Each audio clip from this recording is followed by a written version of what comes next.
Vào buổi chiều, tôi dành thời gian đi vào rừng để bắt một tổ ong. Tổ ong này tôi đã phát hiện ra ngày hôm trước. Bây giờ tôi sẽ đi bắt mang về để làm bữa tối nay.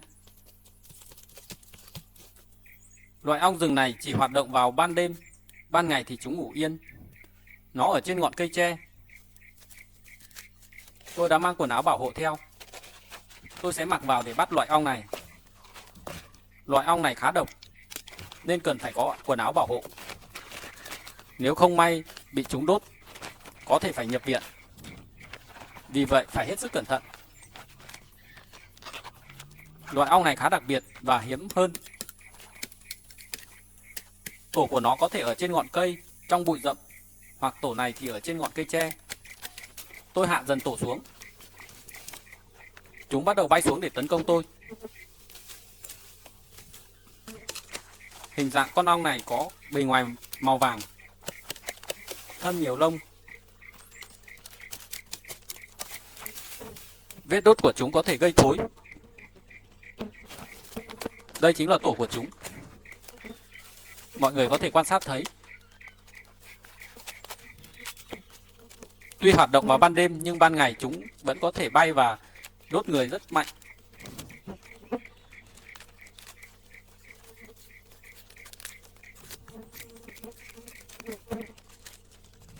Chúng tấn công rất mạnh mẽ. Hàng năm nhiều nhộng nhất vào khoảng tháng 2 đến tháng 3.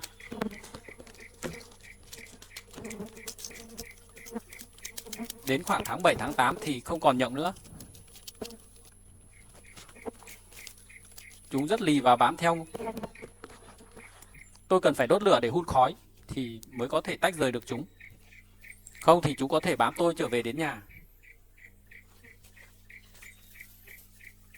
Hun khói một hồi lâu thì chúng cũng rời khỏi tổ và không còn bám theo tôi nữa.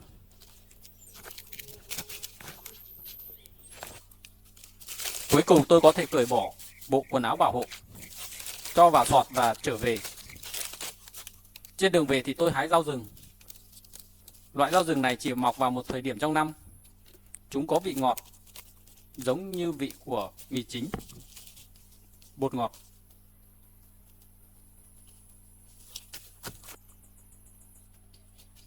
Trở về đến nhà.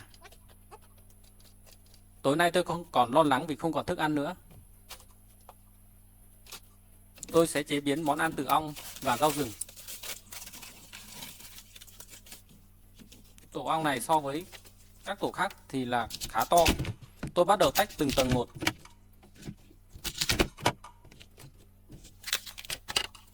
Tôi sẽ thu hồi phần nhộng ở bên trong. Những cái nắp được bọc màu trắng chính là phần nhộng đã già. Loại bỏ phần nắp và đổ xuống. Những con nhộng ong sẽ rơi xuống.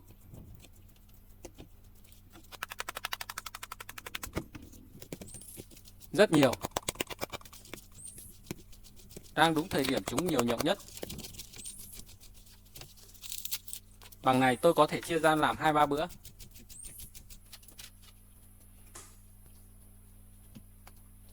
Trong khi đốt lửa tôi tranh thủ ra ngoài để hái rau.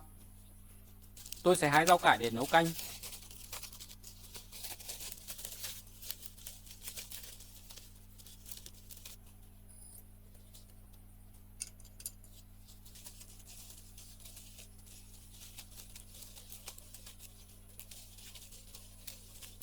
Rau cải này đã là cuối mùa và chúng sẽ tàn lụi vào giữa mùa hè. Tôi sẽ chế ong ra làm 2 món. Trước hết là ong hốc trong ống tre.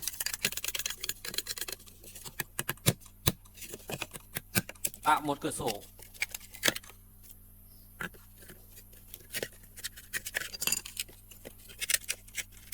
Món ong hấp trong ống tre này ăn rất ngon, hoặc quyện giữa vị của ống tre và vị của ong. Tôi sẽ bốc ong cho vào bên trong.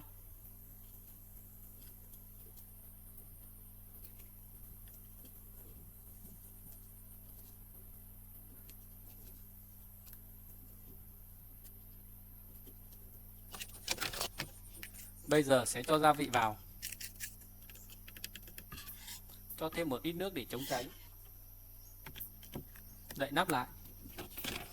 Sau đó cho lên trên bếp và đun.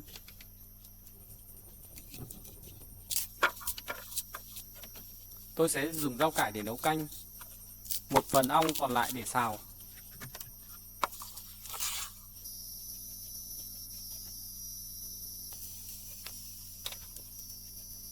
Đã sôi và bắt đầu chín.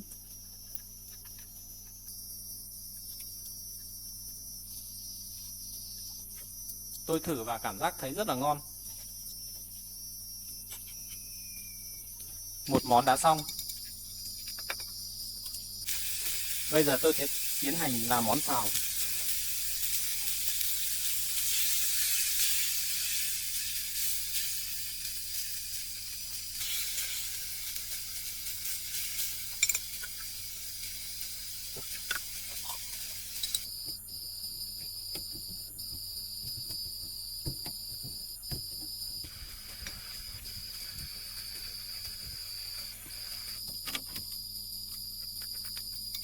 Món xào đã chín.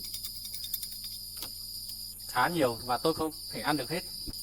Nhưng ở đây không thể bảo quản được. Tôi sẽ xào lên cho chín và bảo quản sẽ tiện hơn. Tiếp đến tôi sẽ nấu canh rau cải. Chỗ rau rừng kia tôi sẽ để cho bữa sau. Trời đã tối hẳn.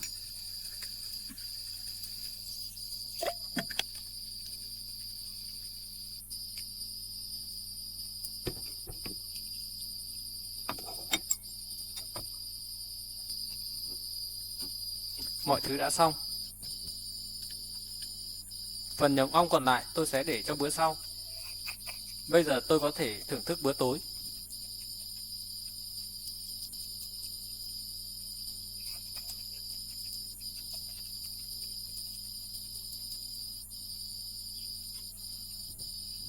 Vào ban đêm có rất nhiều mối bay về. Chúng bâu lên đèn của tôi.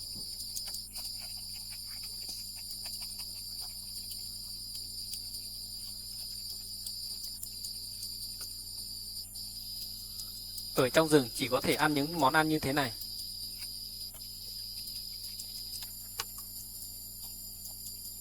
Để có đầy đủ chất dinh dưỡng thì bạn cần phải ăn nhiều hơn. Phần cơm và thức ăn khô tôi mang theo sẽ dành lại cho Mốc.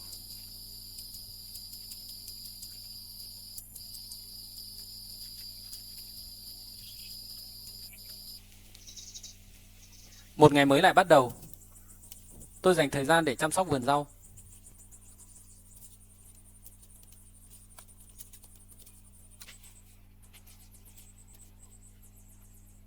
Tôi tạo chỗ để cho những cây mướp được leo lên. Rau cải mà tôi gieo cũng đã bắt đầu phủ kín đất. Chẳng bao lâu nữa tôi sẽ có rau cải để ăn.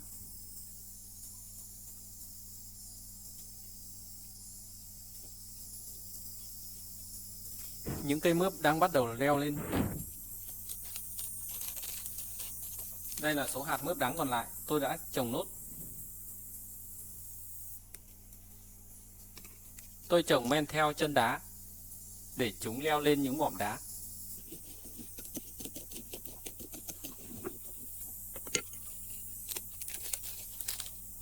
Mỗi hố tôi có để 2 đến 3 hạt.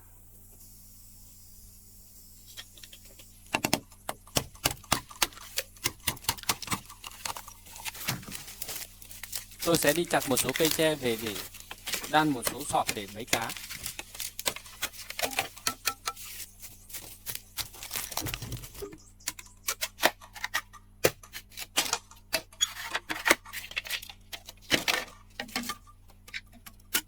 Trước hết cần phải chẻ ra để tạo ra những sợi lạt.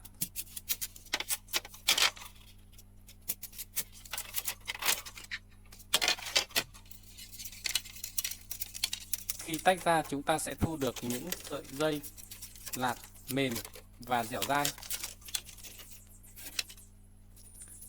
Những sợi dây này có thể dùng để đan những chiếc sọt, những chiếc lồng để vấy cá rất tiện lợi.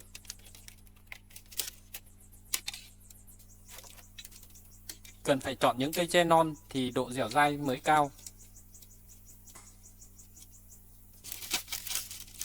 Sau một hồi tôi đã chẻ được rất nhiều dây. Tôi bắt đầu tiến hành đan những cái lồng nhỏ. Tôi đang tính cần phải cải thiện thức ăn. Đã lâu rồi không được ăn cá và tôi quyết định sẽ làm điều này.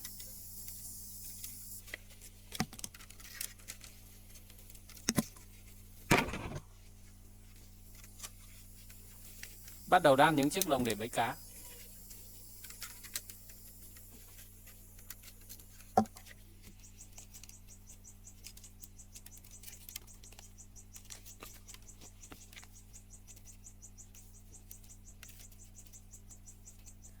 Tôi không giỏi về mảng năng khiếu đan lát, nên tôi chỉ có thể đan được những chiếc lồng đơn giản.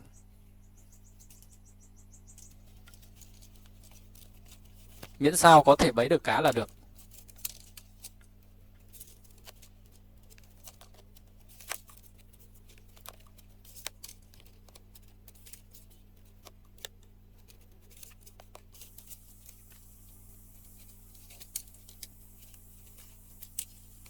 Bắt đầu đan thu lại để tạo ra một cửa nhỏ.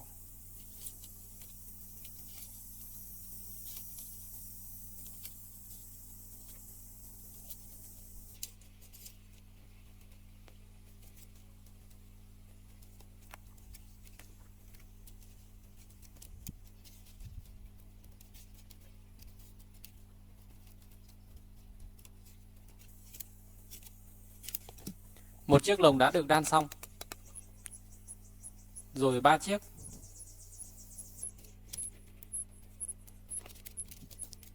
Khoảng 3 chiếc như thế này là đủ. Tiếp đến, cần phải tạo một van khóa ở cửa vào. Tạm gọi là van một chiều. Cá có thể vào được nhưng không có chiều ngược lại.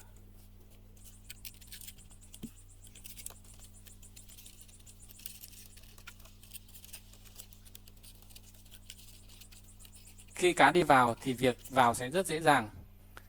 Nhưng khi cá chui ngược lại thì sẽ rất khó để chui ra.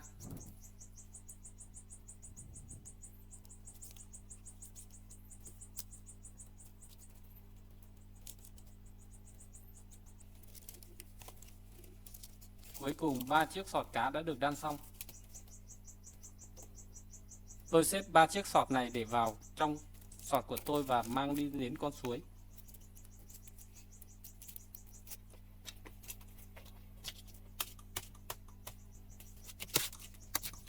Nãy tôi thấy ở phía góc vườn có một cây chuối rất nhiều sâu ăn. Tôi sẽ dành thời gian để đi bắt chúng. Tôi gọi đây là sâu chuối vì chúng chỉ sống ở trên thân cây chuối đã đổ hoặc là gãy mục. Những thân cây chuối đã chết là môi trường lý tưởng. Có điều chúng rất nhỏ.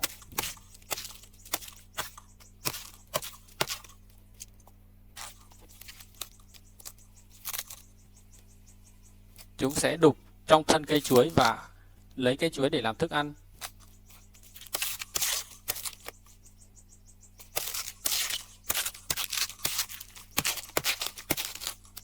Nếu gặp phải những cây chuối có nhiều, việc bắt chúng cũng khá dễ dàng.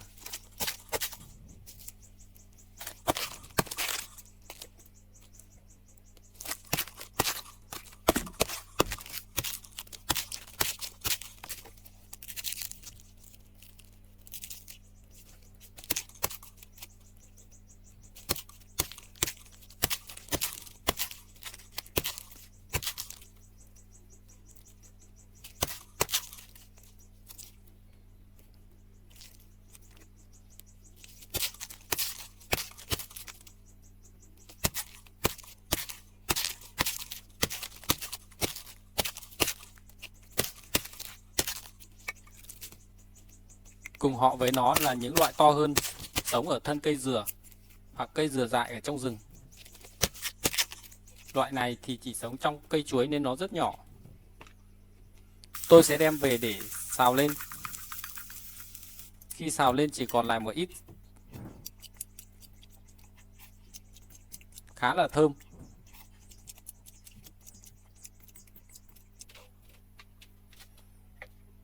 Cuối cùng tôi quyết định xuất phát đi đến con suối để bẫy cá.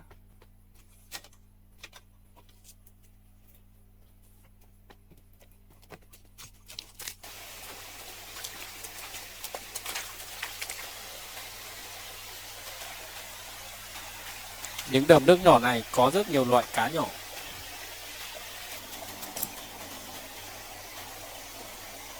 Tôi bị lối vào ở đáy của cái bẫy. Sau đó tôi đi đào một ít giun để những con giun này vào trong một ống tre nhỏ. Cá suối thì rất hấp dẫn với món giun. Chúng có thể đánh mùi ở rất xa khi nghe có mùi của giun. Sau khi đã đào được giun, tôi pha trộn một ít cát vào đó rồi giã nát.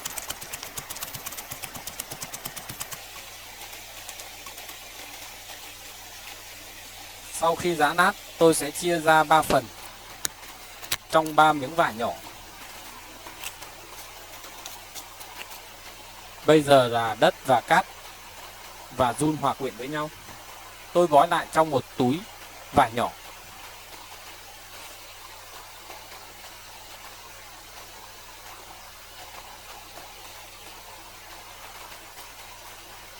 Vị của giun tươi khá tanh, nó sẽ tỏa mùi trong nước. Cuối cùng tôi sẽ để muối lồng một túi, cho thêm một hòn đá vào bên trong.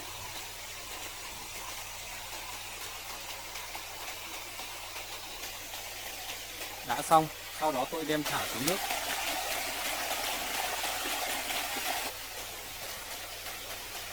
Lồng thứ hai.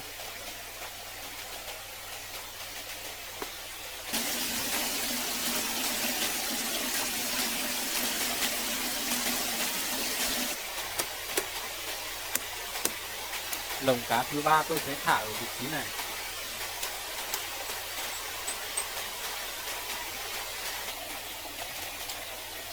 Sau khi xong việc thì tôi dành thời gian để nhặt một số ốc. Loại ốc này có thể dùng làm thức ăn khi cần.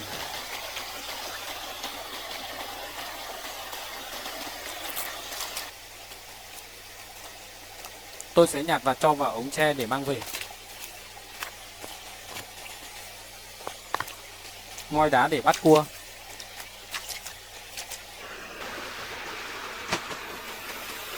Cuối cùng tôi lấy một ít lá chuối trải ra bờ suối để nghỉ ngơi.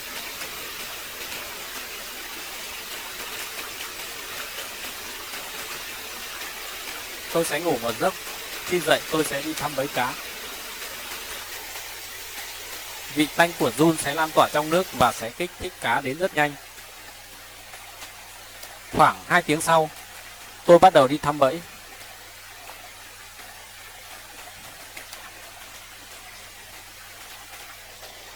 Mọi người cùng xem kết quả nhé. Tôi đã thấy có cá ở bên trong. Có vẻ cũng không nhiều lắm.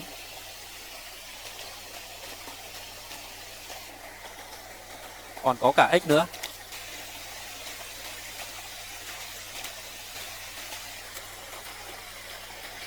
Cá rất nhỏ. Có rất ít cá. Tôi tiếp tục bẫy. Có lẽ cần nhiều thời gian hơn. Trời đã tối. Tôi tiếp tục đi thăm bẫy lần nữa. Mỗi lần chỉ được một ít.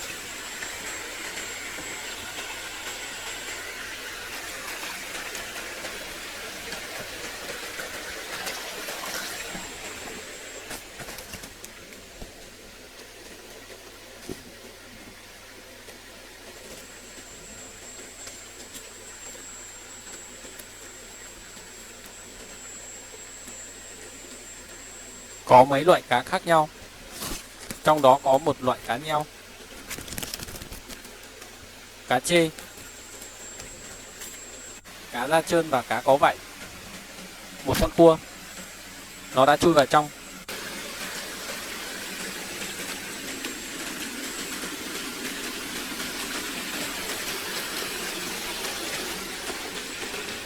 Có một con ở đây. Tôi nhanh tay và túm được nó.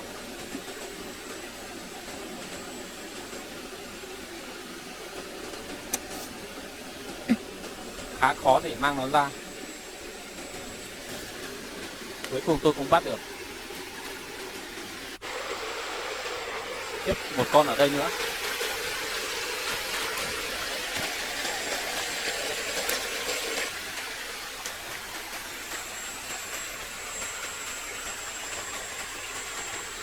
Vào ban đêm rất dễ để bắt cua, một con ếch.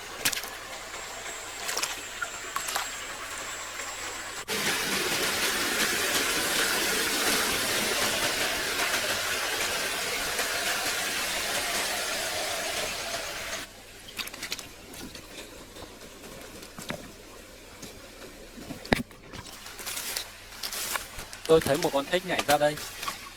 Nó đang trốn ở đâu đó. Nó đây rồi.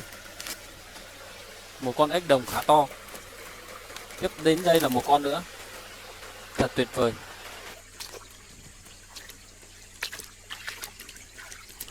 Một con cua ở đây nữa.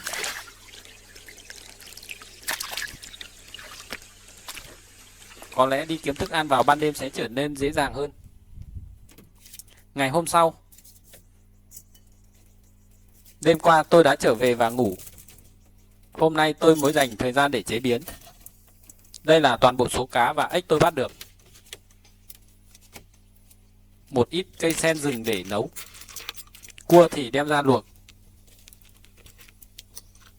Cá thì tôi sẽ nấu canh chua. Đây là loại rau rừng ở trong rừng mà tôi đã hái. Nó có vị rất là chua. Khi nấu với cá thì lại rất hợp. Có vị chua ngọt, ăn rất ngon.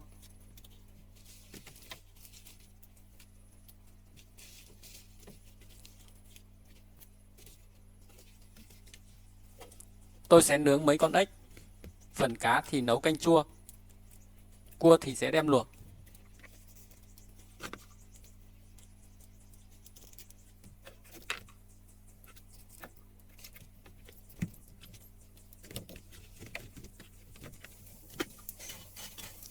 Cua đã chín, tôi gắp bỏ cua ra lá.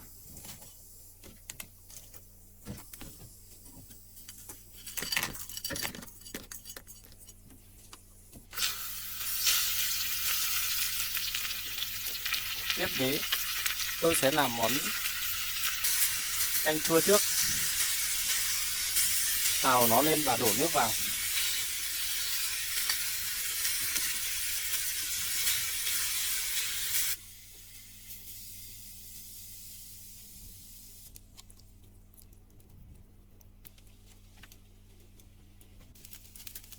Sau khi canh đã sôi thì tôi thả cá da trơn vào.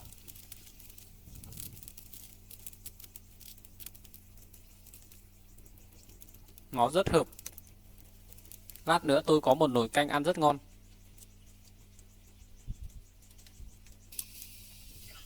Nó đã chín. Tiếp đến là món nướng.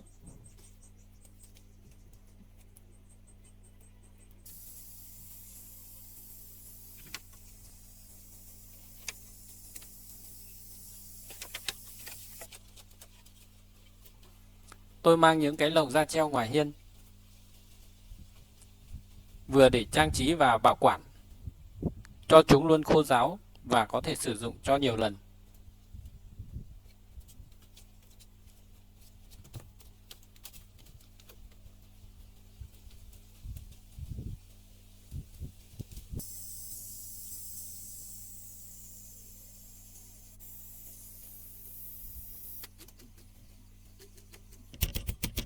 Tạo thêm món nước chấm gồm ớt đã được ướp,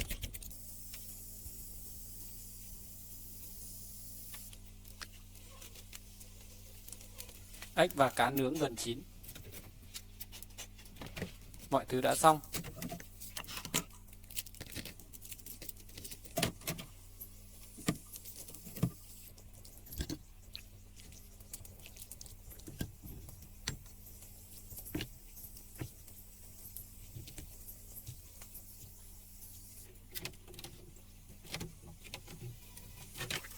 Bữa ăn thật tuyệt vời đối với tôi.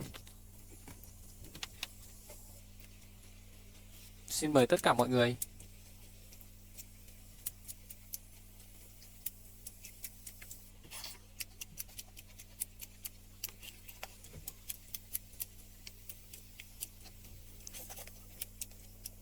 thưởng thức món cá nấu chua.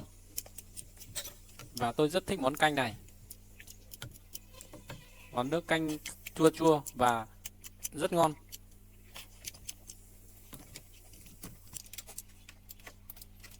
Tiếp đến là món cua. Rồi đến món ếch.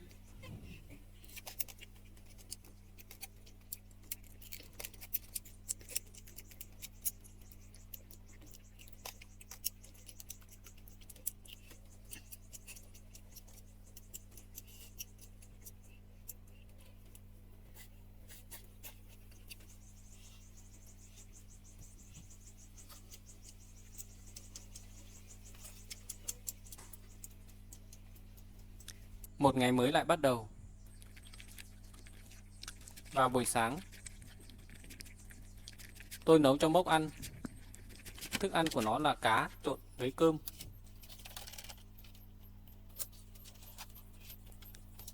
Sau khi tôi và nó đều ăn no, tôi sẽ cùng nó xuất phát.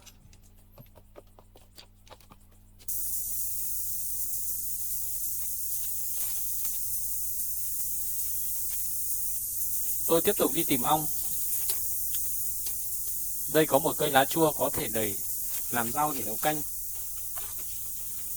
Đi mãi mà chưa tìm kiếm thấy tổ ong nào.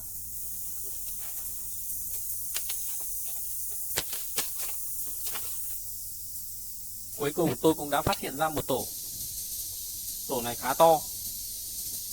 Chính là loại ong mà hôm trước tôi đã bắt. Tổ này có khả năng sẽ to hơn tổ lần trước. Khác, chúng không làm tổ trên ngọn cây tre mà làm tổ ở gần mặt đất.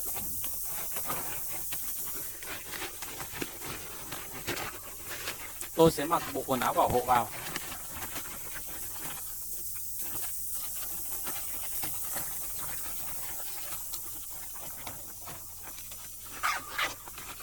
Khóa kín. Bắt đầu.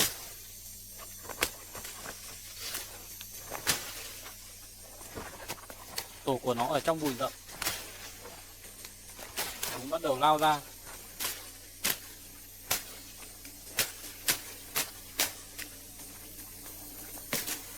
Rất to.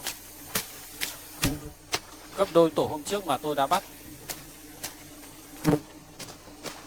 Chúng điên cuồng để tấn công.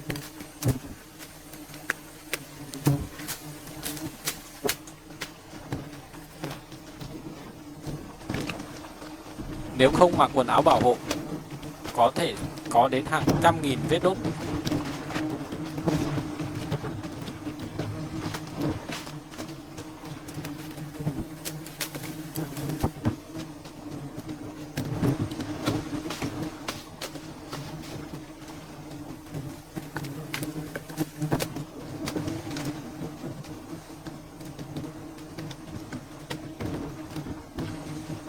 Chúng bao kín người tôi.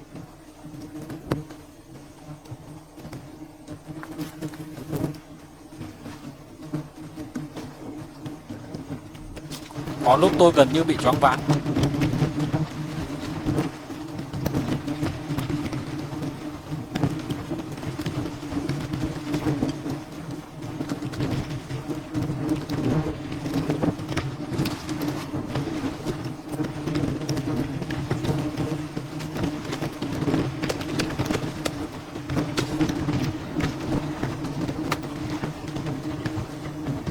Một tổ ong khổng lồ.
Vẫn cần phải đốt lửa để loại bỏ những con ong già. Khi gặp khói thì chúng mới chịu bay đi.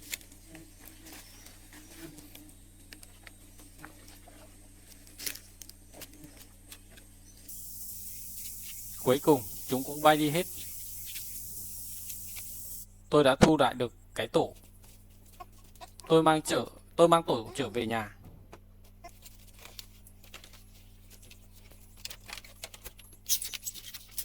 Tách ra như lần trước.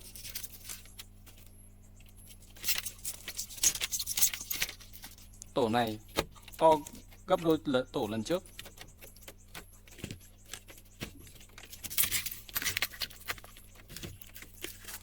Hãy xem tôi sẽ chế biến gì.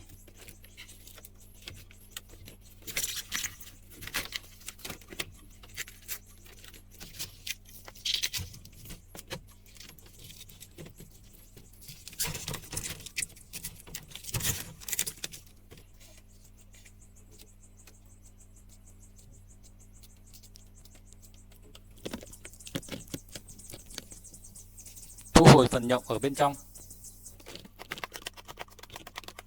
Tổ này tôi có thể dùng trong vài bữa.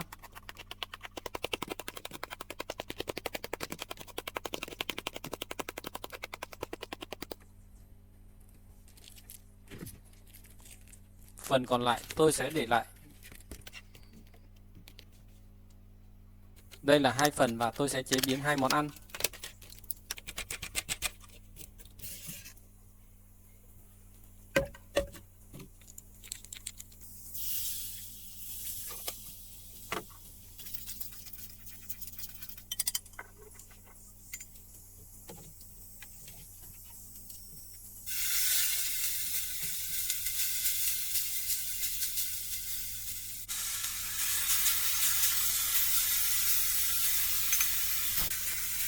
Tôi sẽ đổ nước ớt vào.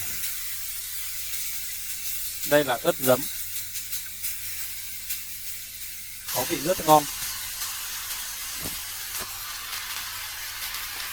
Vì cái chảo này không có vung nên tôi sẽ sử dụng lá chuối. Món đầu tiên đã xong.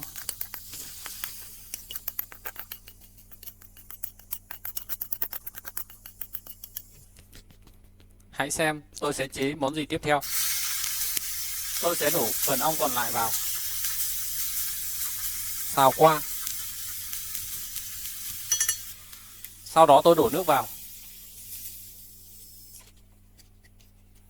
Tôi sẽ nấu món ong và canh rau cải. Những cây rau cải đã già cỗi, cần phải đem về sử dụng. Tôi sẽ thay thế bằng một loại rau khác.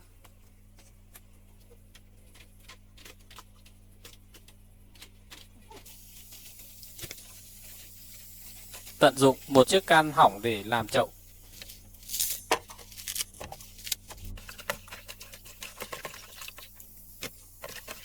Ở đây khá xa nguồn nước nên cần phải tiết kiệm nước, miễn sau rau đã được rửa sạch. Đập thêm một củ gừng nữa. Cuối cùng là cho rau vào nồi canh nhộng ong.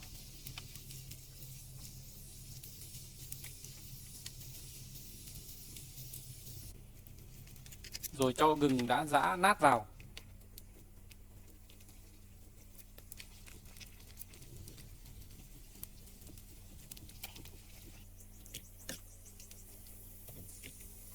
Mọi việc đã xong.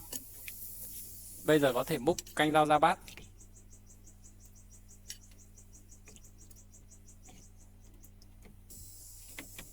Bữa hôm nay chỉ có như vậy thôi. Tôi bắt đầu thưởng thức món ăn.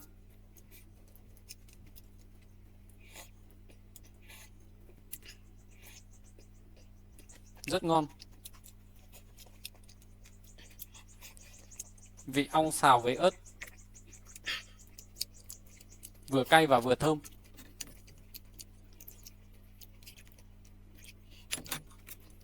Canh nhộng ong và rau cải ăn rất là cuốn hút.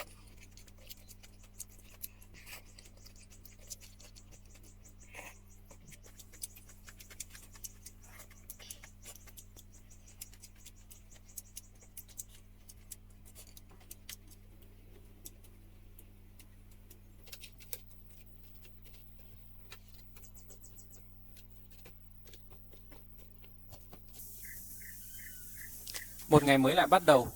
Hôm nay tôi sẽ đổi món. Tôi sẽ đi kiếm quả rừng. Đây chính là một cây dừa dại. Nó đang cho ra rất nhiều quả. Phần hạt của nó có thể ăn được. Vấn đề nó chỉ ăn được trong giai đoạn hạt còn non.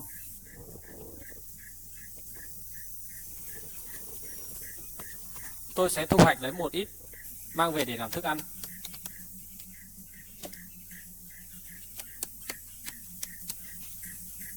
Vì rất nhiều nên chỉ cần lấy một số chùm là đủ. Hãy xem cách chế biến của tôi nhé. Nó có thể gây ngứa. Khi làm cần hết sức cẩn thận.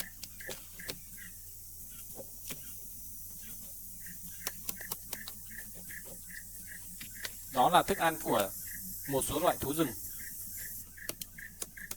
Khi chín có vị ngọt. Vấn đề ở đây là người không thể ăn được. Bằng này là đủ. Tôi sẽ xếp vào sọt và mang đi.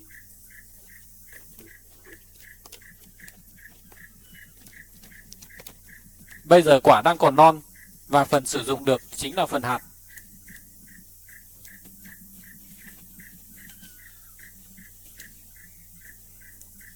Tôi sẽ mang nó đi đến con suối gần đây nhất. Cần đốt một đống lửa thật to. Vì cần phải xử lý khi nó đã chín. Khi còn tươi nó sẽ gây ngứa khủng khiếp. Một thanh ngang và treo từng chùm quả lên.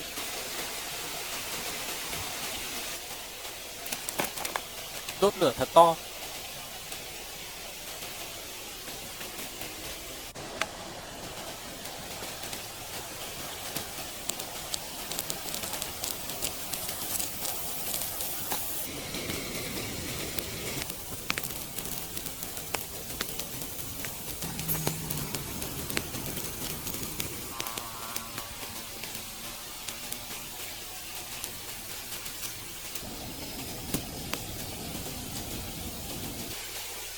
Sau một hồi lâu thì cơ bản là những quả dừa dại đã chín. Tôi bắt đầu cắt một nửa quả và bóp cho những hạt bên trong tuột ra. Hạt non có màu sánh, trông rất bắt mắt. Bây giờ có thể ăn được và không gây ngứa vì nó đã chín. Tôi sẽ cắt toàn bộ, sau đó sẽ bóp để hạt tuột ra nhiều hơn.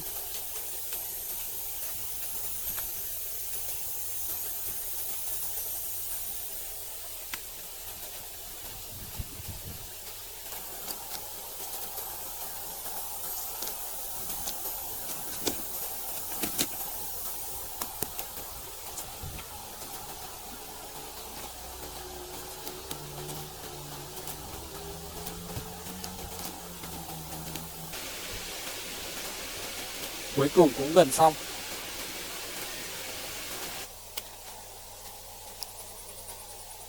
Sau một hồi bóp thì tôi chuyển sang dùng một cái que nhỏ để khều chúng ta.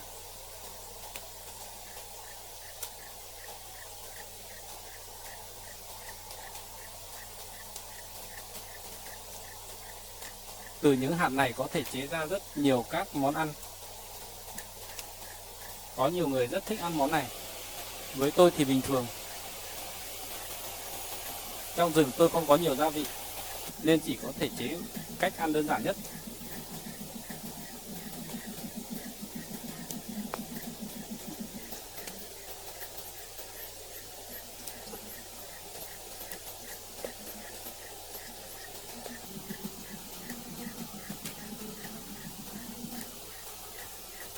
Cuối cùng cũng đã hết.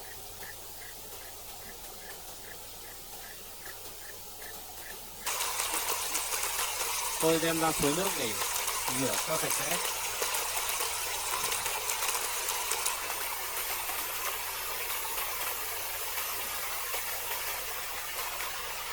Màu của nó trông ăn rất ngon.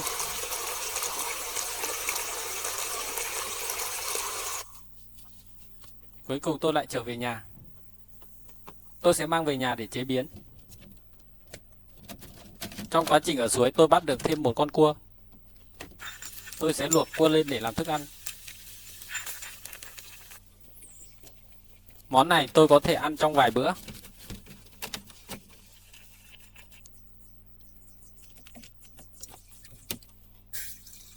Tiếp đến, tôi sẽ nấu món hạt quả dừa dại.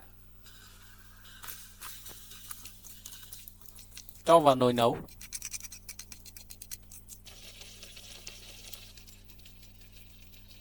Nhiều nơi họ có thể tạo ra một cốc nước sinh tố trông rất ngon.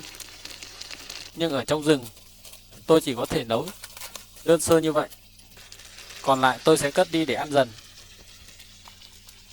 Đun một lúc. Bây giờ có thể thưởng thức rồi.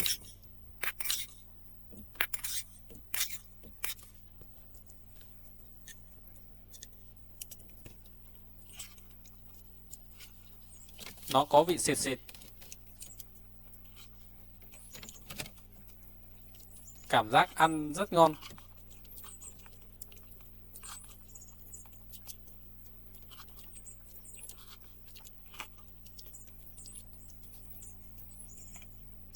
Hạt của nó chỉ có thể ăn được trong giai đoạn hạt còn non. Nếu quá thời gian trên, hạt nó sẽ cứng lại và chuyển sang màu đen. Lúc đó không thể dùng làm thức ăn nữa. Sau khi đã ăn no và xong việc, tôi dành thời gian để chăm sóc vườn.